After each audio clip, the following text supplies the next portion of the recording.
Hello, good morning, जोहार। आप सभी का न्यूज झारखंड में स्वागत है। चलिए शुरुआत करते हैं आज की झारखंड की बड़ी खबरों के साथ। पहली बड़ी खबर की बात करें तो मुख्यमंत्री के पहल से कोल परियोजना हुई चालू। 2.5 माह से बंद खदान से कोयला खनन शुरू।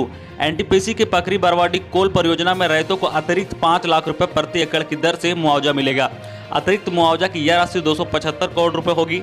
एनटीपीसी और राज्य सरकार के बीच मुआवजा राशि बढ़ाने के मुद्दे पर सहमति बनने के बाद बुधवार को यहां सुबह 6 बजे से कोयला खनन का काम शुरू हो गया है।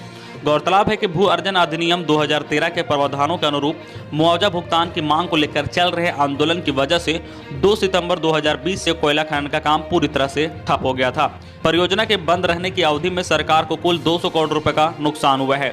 कोल परियोजना का काम शुरू कराने के लिए सरकार का आदेश के आलोक में प्रशासनिक अधिकारियों और एनटीपीसी के अधिकारियों के बीच कई दौर बातचीत हुई। अंत में एनटीपीसी ने 5 लाख रुपए प्रति एकड़ की दर से मुआवजा देने पर सहमति दी है, जिसके बाद परियोजना का काम शुरू हुआ है। अगली बड़ी खबर की बात करें तो बारिश व ओल से बर्बाद फसलों का मिलेगा मुआवजा। इस वर्ष मानसून में बारिश और ओल से फसलों को नुकसान हुआ है। इसकी सूचना मिलने के बाद कृषि विभाग ने उपायुक्तों को इसमें हुई क्षति का आकलन करने का निर्देश दिया है। आकलन रिपोर्ट आने के बाद कृषि विभाग ने जिलों को करीब 1300 करोड़ रुपए बांटने का आदेश दिया है। इसके लिए आपदा प्रबंधन विभाग द्वारा राशि भी आवंटित कर दी गई है। सबसे अधिक राशि पाकुड़, गिरिडीह और लातेहार जिले के लिए आवंटित की गई है। कृषि मंत्री बादल ने कहा है कि उन्होंने विभाग में आश्वासन दिया था कि किसानों को ओलावृष्टि और अतिवृष्टि से हुए नुकसान का भुगतान किया जाएगा। सरकार किसानों के हर सुख दुख में साथ है। अगली बड़ी खबर की बात करें तो धनबाद के बाद अब गढ़वा में भी 34 लाख का छात्रवृत्ति घोटाला। डंडे प्रखंड के 2 निजी स्कूलों में नेशनल स्कॉलरशिप पोर्टल के जरिए अल्पसंख्यक विद्यार्थियों को मिलने वाली छात्रवृत्ति में करीब 34 लाख रुपए का फर्जीवाड़ा सामने आया है। इसमें जहरी गांव के ऑक्सफोर्ड पब्लिक स्कूल से 141 और एक अन्य निजी स्कूल के 177 विद्यार्थियों को छात्रवृत्ति देने की बात कही जा रही है। ये सभी विद्यार्थी 6ठी से 8वीं कक्षा तक के बताए जा रहे हैं। खास बात यह है कि इनमें से कोई भी विद्यार्थी उन दोनों स्कूलों में नहीं पढ़ता है और ना ही दोनों स्कूलों में 8वीं कक्षा की पढ़ाई होती है। जानकारी के अनुसार दोनों स्कूलों के 10,700 रुपए प्रति अल्पसंख्यक छात्र के हिसाब से राशि दी गई है। इस प्रकार करीब 34 लाख रुपए का घोटाला हुआ है। ऑक्सफोर्ड पब्लिक स्कूल में मात्र 3 अल्पसंख्यक विद्यार्थी पढ़ते हैं, जबकि यहां 141 अल्पसंख्यक विद्यार्थियों के नाम पर पैसों की निकासी की गई है। इस संबंध में ऑक्सफोर्ड पब्लिक स्कूल के प्राचार्य चंदन कुमार ने बताया कि अल्पसंख्यक विद्यार्थियों को छात्रवृत्ति दिलाने को लेकर सत्र 2020-21 के हैं। अगली बड़ी खबर की बात करें झारखंड मौसम विभाग से कि राज्य में मौसम का मिजाज बदला। पलाऊ में 11 मिलीमीटर वर्षा। झारखंड में मौसम का मिजाज बदल गया है। खिली धूप की जगह बुधवार को आसमान में बादल छाए रहे। पलाऊ में दोपहर बाद झमाझम बारिश हुई, जिससे सर्दी बढ़ गई है। मौसम विभाग ने छठ महापर्व के दिन बारिश का अनुमान जताया है। साथ ही कहा कि सुबह के अर्घ्य के दिन तापमान में 4 डिग्री तक गिरावट आ सकती है। मौसम विभाग के वैज्ञानिक अभिषेक आनंद ने 5 दिनों के मौसम का पूर्वानुमान जारी करते हुए कहा कि मंगलवार से ही साइक्लोनिक सर्कुलेशन था, जो अभी भी अरब सागर में मौजूद है। इसी के असर से झारखंड में आसमान में बादल छाए रहे हैं। 2 दिन तक आसमान में बादल छाए रहेंगे। 20 नवंबर को हल्की बारिश होगी और उसके बाद मौसम 2 दिन साफ रहेगा। अगली बड़ी खबर की बात करें तो 5 उग्रवादी पकड़ाए। रांची पुलिस ने पीएलएफआई के 5 सदस्यों को गिरफ्तार कर लिया है। इसमें से पीएलएफआई का एरिया कमांडर तुलसी पाहन भी शामिल है। इसके पास से 1 कार्बाइन, 3 देसी कट्टा, 25 जिंदा कारतूस और 5 मोबाइल फोन बरामद किया गया है। तुलसी पाहन के खिलाफ रांची जिले के आधा दर्जन थानों में मामले दर्ज हैं।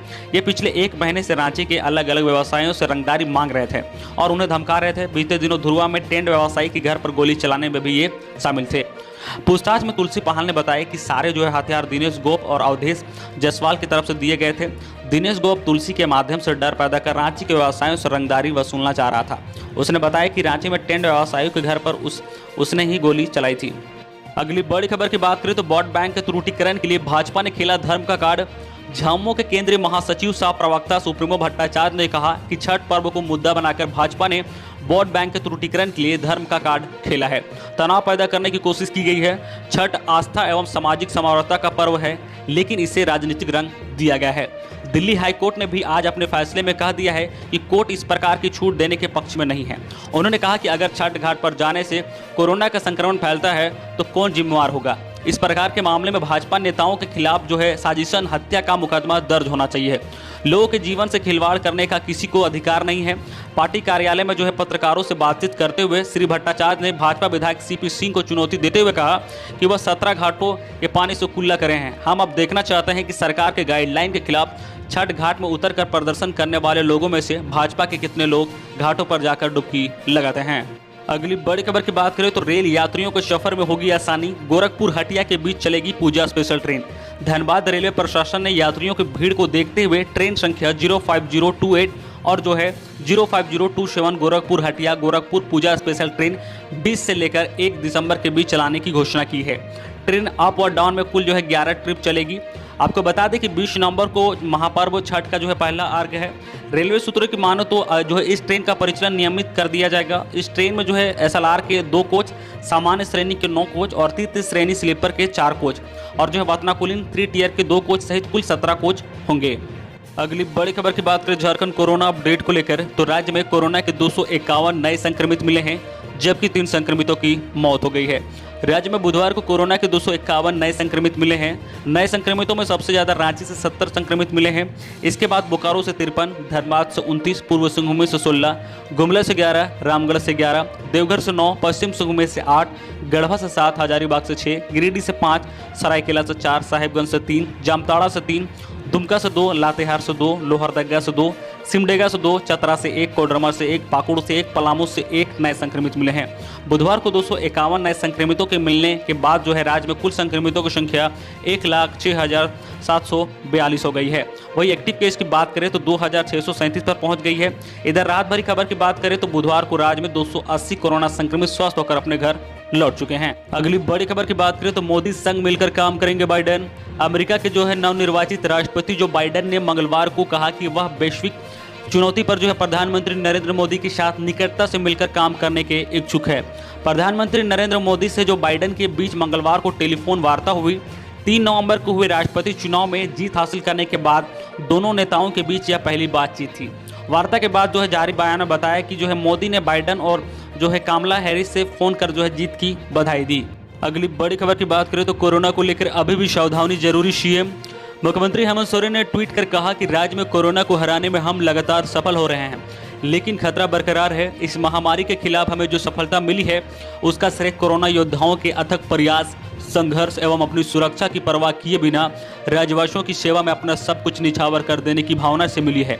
इस दौरान कई परिवारों ने अपनों को खोया है, कई कोरोना सेनानियों की जान की बाजी लगाई है।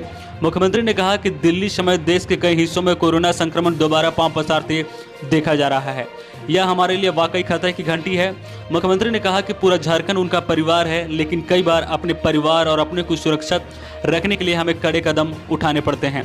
सभी जो है राज्यवासियों के हित को जो है ध्यान में रखते हुए राज्य सरकार जो है महापर्व को ध्यान में रखकर कुछ कड़े कदम उठाए, लेकिन जन भावना को सम्मान देते हुए उसमें परिवर्तन किए हैं। लोकतंत्र की यह बखूबी है। आपके द्वारा चुनी गई सरकार जन भावना को हमेशा सर्वोपरि रखेगी।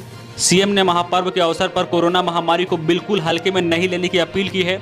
उन्होंने लोगों से अपील की है कि सोशल डिस्टेंसिंग के नियमों का पूरा पालन करें, मास्क का प्रयोग अवश्य करें एवं छोटे बच्चों एवं बुजुर्गों का विशेष ध्यान रखें। तो ये थी आज की झारखंड की टॉप बड़ी खबरें। इसी तरह जो है झारखंड की हर छोटी बड़ी खबर देखने के लिए आप हमारे चैनल न्यू झारखंड चैनल को सब्सक्राइब करके बेल आइकन प्रेस कर दीजिएगा, जिससे जो है आपको झारखंड की हर छोटी बड़ी खबर का अपडेट आप तक पहुंचता रहे। साथ ही साथ जो है आप जो है कमेंट करके आप अपना सुझाव हमारे साथ शेयर कर सकते हैं। तो चलिए मिलते हैं नेक्स्ट डे नेक्स्ट खबरों के साथ।